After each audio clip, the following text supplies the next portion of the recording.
Ahojte, ja vás dneska vítam pri ďalšom videu a v tomto videu sa pozrieme na veľmi zaujímavý trojosý stabilizátor, ktorý mi poslala firma Xbot Go. Je to novinka a my sa konkrétne pozrieme, čo je v balení. Krabička vám príde takáto biela, mne prišla trošku zaspinená, keďže na vrchu bolo len nálepka o špedičke, nebolo to v žiadnom ďalšom obale. A vlastne súčasťou balenia by mal byť len stabilizátor a nejaký RC kit.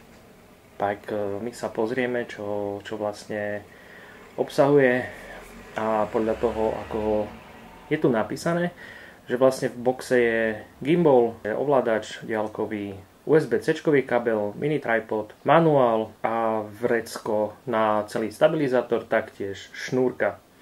Jasné, smartphone není súčasťou balenia, ako je na fotke, takže ideme my na. Ja som ho ešte neotváral popravde, ale som veľmi zvedavý, že čo to dokáže a čo je to vlastne zač. Malo by to byť nejaká taká mierna konkurencia DJI-ku s tým, že podporuje to Smart AI tracking, čiže vás to vie vlastne trackovať pri videách a vlastne keď niečo natáčate, takisto športový mód pre rýchle trackovanie, keď natáčate nejaký západ. Takže po otvorení štandardne sú tu nejaké inštrukcie základné a tu nám máme pekne uložený kompletne celý gimbal. Súčasťou balenia je veľmi stručný manuál vo viacerých jazykoch, samozrejme je to čínska firma, tým pádom manuál je len v angličtine na základnej strane, kde máte vlastne QR kód, ktorý si viete stiahnuť aplikáciu, nejaké základné nastavenia, čo to dokáže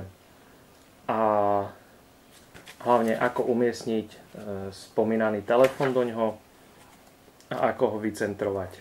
Ďalej tu je takéto pekné semišové púzdro, vlastne také vrecko, do ktorého si celý ten stabilizátor dáte. Máme tu ovládač, ktorý pravdepodobne bude musieť nabiť, alebo je to na baterku. Vlastne diaľkový ovládač vyzerá nejak takto. Podarilo sa mi to otvoriť. Samozrejme, štandardná minca vám nebude stačiť, takisto ani náhradná baterka. Na otvorenie potrebujete niečo tenšie a ostrejšie, ale po tom otočení vlastne, dokonca je tu súčasťou balenia je batéria. Takže to ma prekvapilo.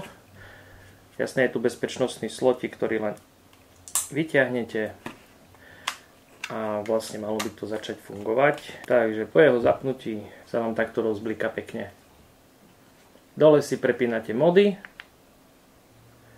a hore je párovacie vlastne play a stop tlačidlo. Taktiež máte štvorsmerové tlačidlá, kde si viete nastaviť ten gimbal. Ďalej v balení je šnúrka, ktorá je takto vtipne zabalená, klasicky, a taktiež tu máme USB-A na USB-C kábel, čiže ten starší port ešte stále funkčný. Ďalej je tu klasická trojnožka, ako som spomínal na začiatku, na ktorú sa vlastne naštrubuje ten stabilizátor a vlastne takto máme celý stabilizátor uložený. Po jeho otvorení je to klasika, týmto smerom si ho otvoríte. Ďalej už v balení nie je vôbec nič, že tu už len prázdna krabica, čiže tu si môžeme dať na bok. Našrubujeme si trojnožku, ktorá vyzerá celkom tak, dúfam, že niečo vydrží. Vlastne tak vyzerá stabilizátor celý. Keď ho držíte pred sebou, tak vlastne tu máte 5-osý ovládač do každej strany, nie je to, že je tlačítkový, ale je to podobné ako má DJI. Taktiež manuálny mód a zapnutie, vypnutie. Z jednej strany USB-C nabíjanie, z opačnej strany je tam zoom, by mal byť, samozrejme, je tam zoomovanie na samotný telefón a tu máte potom shutter button pre zapínanie a vypínanie vlastne videí. Mám tu 15 Pročko, takže dúfam, že bude to robiť celkom dobre videa. Máte tu aj takú informáciu, že vlastne kam ten telefón treba umiestniť, takže my si to vyskúšame, či to zvládne. OK, ideme na to. Tak. Tu to by bolo. Čiže zapína sa to a vypína sa to len s tlačením. Teraz je to zapnuté. A samozrejme v aplikácii, ktorá sa volá Xbot Go, vlastne potom už len nastavujete Connect a počkáte na následné pripojenie. Teraz nám trošku odpadol, nezdal to. Zajímavé, zo spodnej strany máte hneď indikátor batérie, tým pádom vám ukazuje, ako veľmi je nabitý. Pri nastavovaní aplikácie, aby som nezabudol, tak si môžete nastaviť recording mode, vlastne chceli využívať. Keď si dáte next, tak vlastne viete si tu nastaviť vek, mala by tam byť nejaká možnosť kalibrácie ovšem, lebo bez toho ja si to neviem predstaviť, že by to fungovalo. Keď stlačíte tlačidlo zapnutia a vypnutia raz, tak vám to dá na výšku, keď ešte raz, tak vám to dá na šírku. Ovšem ja si začnem nahrávať. Dokonca dokážete robiť aj live prenos, čo je veľmi zaujímavé. Rozlíšenie vieme si tu zapnúť Full HD 60 MB za minútu 1:4. Maximálna dĺžka videa je 30-60 minút alebo iné. Si viete nastaviť. Timelapse zapnutý, autozoom je vypnutý, autotracking. Viete si tu nastaviť, ako sa maximálne dokáže ten gimbal pohnúť zľava doprava. Je to nejakých 60 až 180 stupňov. Momentálne je to nastavené centrálne na 80. A maximálka je tam 500 až 2500 maximálna rýchlosť toho otáčania. Vieme live streamovať, takže momentálne nám to nahráva. Zoomik nám nefunguje. Aha, už to ide. Teraz hore, dole, doprava, doľava. Ovšem ja tu mám bordel, lebo už sú tam nejaké ďalšie veci, ktoré chystám na unboxingy. A vyskúšame si ten ovládač, takže ja v tej vlastne zapnem. Takže už máme pripojený ovládač. Vlastne po stlačaní prvá ikonka nám svieti, že je pripojený a stlačaním tých ďalších vlastne vieme nastaviť, aký režim by mal robiť ten daný stabilizátor. Samozrejme robí to pekné. Doľava, doprava, hore, dole. Trošku je tam ten delay, lebo človek to stlačí a trvá chvíľu. Ukázalo mi na displeji, že vlastne sa vyplo nahrávanie, recording started. Za mňa celkom zaujímavá hračka. Ešte sa budem musieť s tým trošku bližšie zoznámiť, čo to dokáže. Takže za mňa je to veľmi zaujímavé. Ešte sa pozrieme, že čo vlastne dokáže tento stabilizátor. Dokáže vlastne v aplikácii pri live streame hodiť reálne skore, čo je taký benefit, keď nahrávate nejaké zápasy futbalové, nejakých sezóny. Dokáže analyzovať vlastne trendy športové, keď to tak mám nazvať. Rozšírenie, trackovanie až do 50 metrov vás dokáže trackovať bez problémov.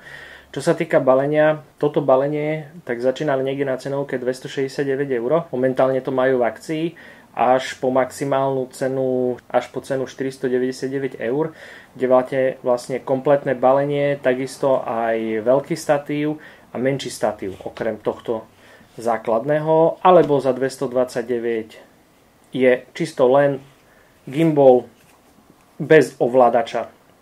Čiže to je takáto možnosť. Ovšem firma Xbot Go má ešte možnosť aj Xbot Go Chameleon.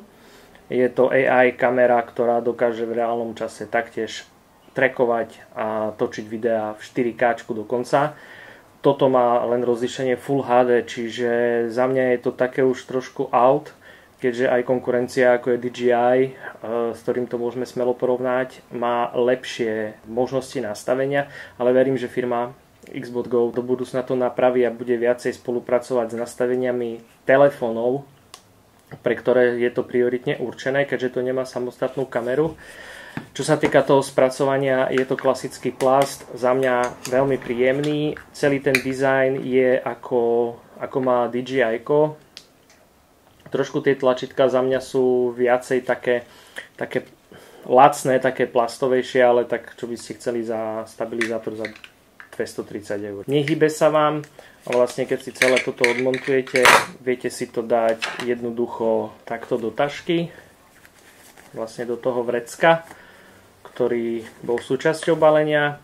No ale ďalšie veci už tam budete musieť pasovať dosť na tesno, keď tam chcete ovládač, nabíjací kábel a šnúrku, ale vojde, myslím, že asi som to mal otočiť naopak, ale Hej. Za mňa ste nachystaní na cestovanie, je to šikovné, máte to vždycky po ruke, lebo hodíte to len do tašky a môžete bez problémov fungovať s ním. Trošku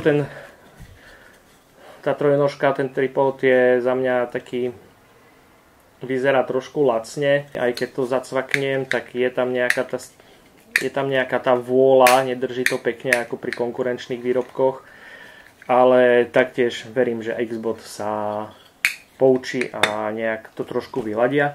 Verím, že mi sa dostane do rúk aj ten Chameleon. Skúsim to s nimi vyjednať a za mňa by to bolo asi v krátkosti všetko. Ak sa vám toto video páčilo, nezabudnite dať like, prihláste sa na odber, ako som spomínal, zaškrtnite zvonček a vlastne verím, že my sa vidíme pri ďalšom videu. Ďakujem. Čaute.